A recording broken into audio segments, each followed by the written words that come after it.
Lei è entrata piano piano, si è seduta un po' lontano, nella luce del tramonto.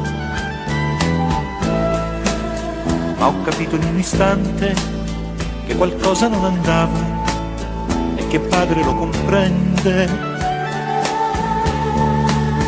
perché ho letto sul suo viso che era triste il suo sorriso e che stava lì per piangere. Poi d'un tratto mi ha parlato e qualcosa si è spezzato nel profondo del mio cuore.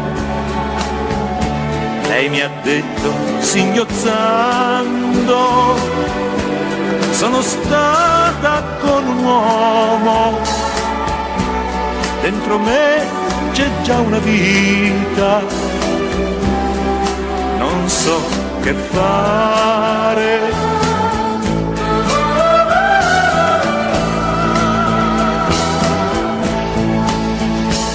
Ho creduto di morire, mi sembrava di impazzire e ho rivisto la sua infanzia.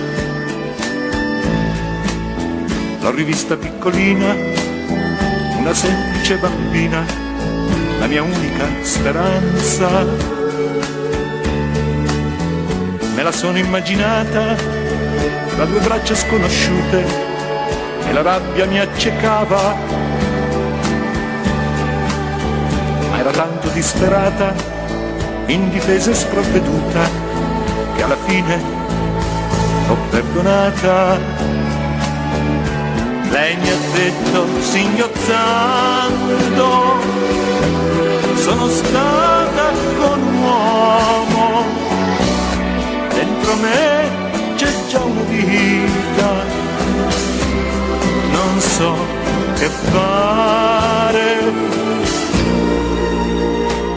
Mentre qui fra le mie braccia e accarezzo la sua faccia, la mia rabbia ormai svanita,